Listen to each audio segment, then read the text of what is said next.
Santa Teresa deixou um conselho direcionado aos pais.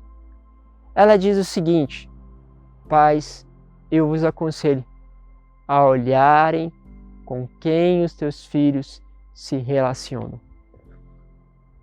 Este conselho tem um fundamento, tem um direcionamento que está escrito na própria história de Santa Teresa, porque ela percebe o quanto mal fez a ela os maus relacionamentos.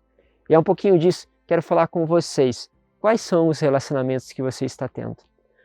Eles têm te aproximado de Deus? O que eles trazem? E os seus filhos, os seus sobrinhos, aqueles a qual Deus te confiou? Tem percebido o relacionamento com o qual eles estão envolvidos? Como é isso hoje na nossa vida, na nossa realidade e na nossa história? Vamos, com Santa Teresa, mergulhar um pouquinho sobre isso nesse vídeo de hoje.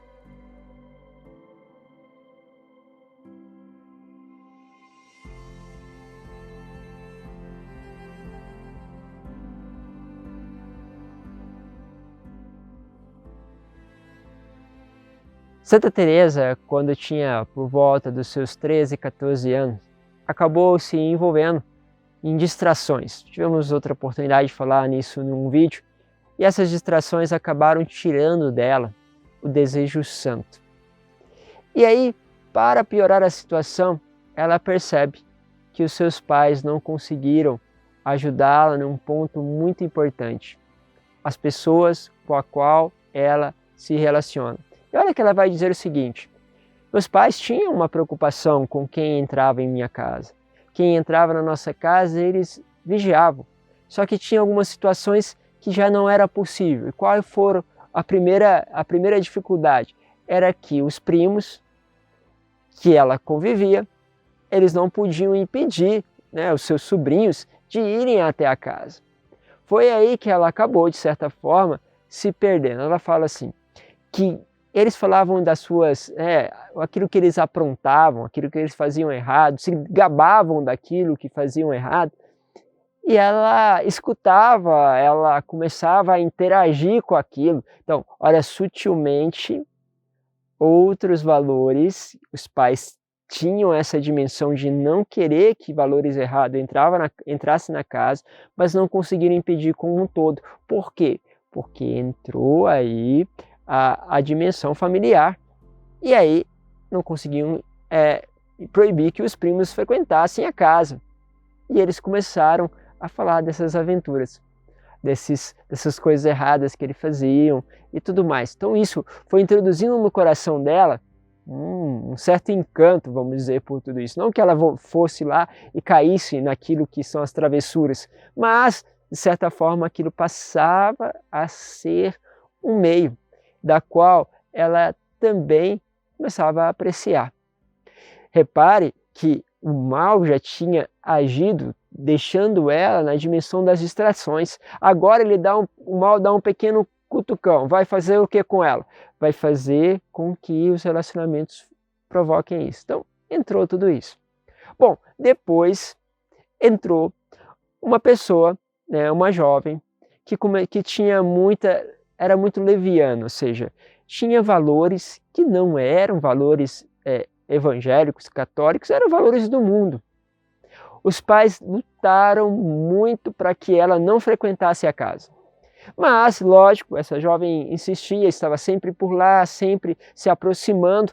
Acabou que não conseguiram impedir de tudo dela participar.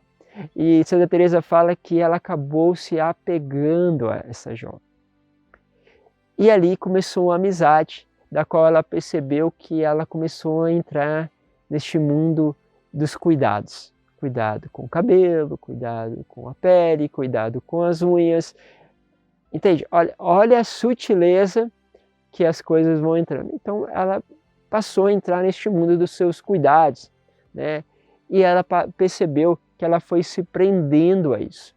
E aí ela começou a ouvir com o tempo as confidências também desta jovem, que também trazia essa dimensão ali de valores que não eram importantes, né? Então imagine relacionamentos, paquerinhas, né? Tudo isso que vai se apresentando. Com tudo isso, ela vai percebendo que ela vai perdendo o temor a Deus. Ela fala assim que no começo ela tinha um temor, ou seja, medo de fazer algo de errado contra o coração de Deus. Até porque ela tinha já passado naquela primeira infância dela, tinha já se enchido o coração com muitos desejos santos, acabou perdendo esses desejos santos, foi esfriando e agora havia o temor. Só que com o tempo, essa coisa do temor foi ficando para trás. Ela falou assim: eu fui perdendo isso, eu fui perdendo o medo de ferir a Deus. Repare que muitas vezes nós vamos perdendo este medo, nós não temos mais medo de machucar o coração de Deus, isso não faz parte da nossa vida. Talvez nem mesmo daquilo que nós pensamos. Quantas vezes isso vai entrando na vida dos nossos filhos, daqueles que nós estamos ali responsáveis, passa a não ter medo de machucar a Deus. Ela percebeu que entrou isso. Mas ela disse assim, mas eu não tinha perdido ainda o medo de perder a moralidade, vamos dizer assim, dos valores morais, de ser alguém que fizesse algo errado me escandalizasse. Isso ela não tinha perdido. Aqueles namorinhos, né? Imagine vocês que ela tinha medo que aquilo virasse comentário. Naquela época, aquilo era um escândalo. Hoje, infelizmente, só coisas bem mais complicadas seriam um escândalo hoje. Então, isso dá oportunidade aos nossos jovens a fazer coisas muito piores do que essa. Estamos falando de 1500, praticamente aí, início da descoberta do Brasil. Então, é muito tempo atrás. Hoje, lógico, as coisas não são assim. Hoje, a questão do temor a Deus praticamente se dispersou, não se fala mais disso. E este temor de realmente ferir a moral está cada dia querendo nos roubar tudo isso e falar que isso é uma normalidade. Nós olhamos para certas coisas que querem colocar naquilo que é a educação dos nossos filhos, que a gente vai percebendo o seguinte: meu Deus do céu, eu estou escandalizado como isso, alguém quer falar que isso tudo é normal. Mas para quê? Porque vai se perdendo essa dimensão de perder a moral. A verdade é que essa coisa fica deixando para depois, coisas antigas, principalmente da igreja. Bom, ela percebeu que ainda havia alguma coisa aqui, mas se Deus não intervém, provavelmente essas coisas vão se perdendo. E aí quando a gente olha para a realidade atual, você vê adolescentes que não têm nem sequer relacionamento físico, é difícil. E quando tem um relacionamento físico, isso é mais comum em realidades mais pobres até, o que acontece?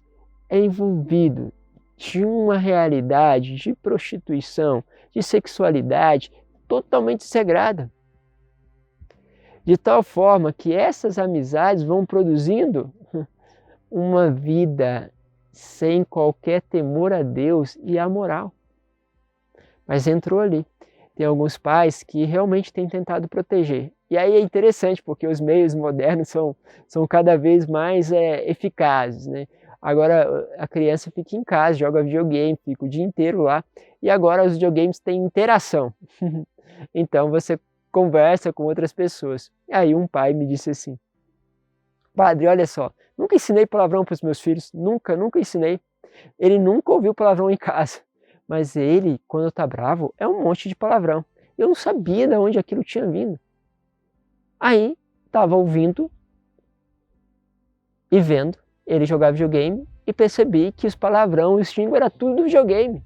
Ele brigava, xingava os outros junto com os outros e os outros jogadores e aquilo era normal. Eu via o meu filho, parecia que não era o meu filho. O que eu via, aquela pessoa que eu via jogando videogame, parecia já não ser meu filho. Olha, entende? Sem você perceber, a tua casa se encheu de palavrões devido a um relacionamento que, entre aspas, é quase virtual. Ficou difícil controlar cada vez mais.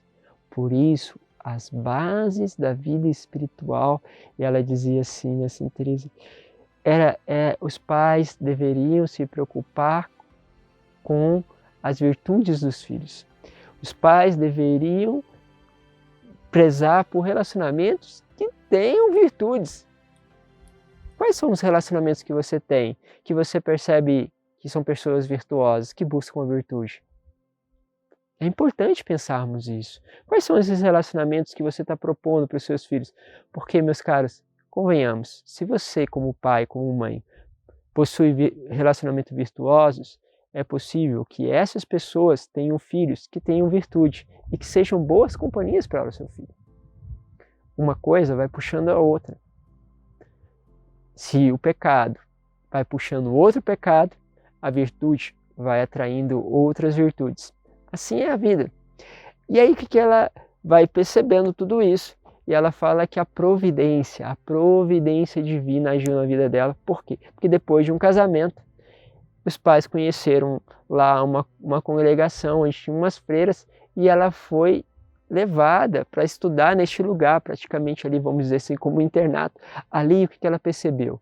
As virtudes das freiras. E ela começou a voltar o encanto pelo testemunho. E aqui tem uma coisa preciosa, o testemunho arrasta. Nós precisamos ter pessoas ao nosso lado que têm um testemunho de vida. Não é só falar não, porque, olha, meus caras, o que tem de pessoas que falam bem, né? O padre está aqui falando bem, mas não adianta falar bem. Precisa ter virtude, tem que viver aquilo. Falar bem talvez não seja uma coisa tão assim difícil. O problema é viver concretamente. Então, veja pessoas que você vê concretamente. Direto vem alguém perguntar, padre, mas eu quero que possa lá abençoar o filho por causa do batismo.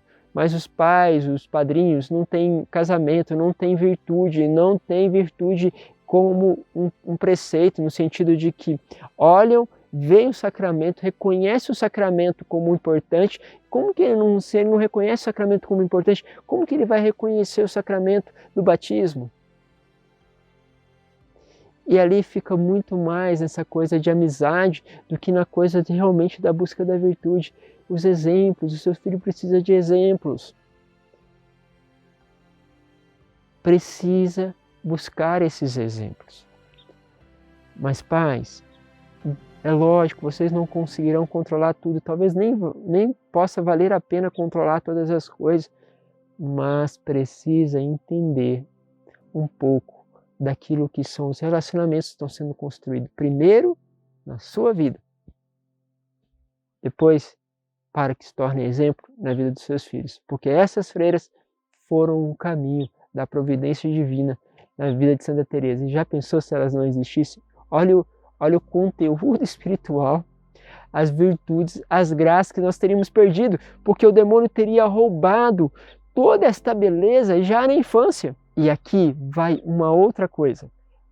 A ação do mal, ela quer pegar logo na infância, porque ele sabe que destruindo na infância, o estrago vai ser completo. E ele não precisa de coisas grandes. Embora hoje as coisas sejam bem grandes, mas nem precisa de coisas grandes. Começa pequeno, porque assim vai construindo uma pessoa que não busca mais virtudes, não busca mais a Deus. Não buscando mais a Deus, deixa seguir o caminho, porque ele sabe que essa pessoa provavelmente vai parar lá junto com ele. Então, essa é a lógica, mas sempre é tempo de recomeçar. Por isso, pais, fique esse conselho de Santa Teresa. Vale a pena realmente olhar para este conselho e olha também para a tua vida. Comece em você, porque você foi o primeiro que precisa mudar. Deus os abençoe sempre aí. Espero vocês para um próximo vídeo toda semana, vídeo sobre espiritualidade, todos os dias, testemunho dos santos. Afinal de contas, a vida deles se torna para nós também uma fonte de graça. Que Deus os abençoe, em nome do Pai, do Filho e do Espírito Santo. Amém.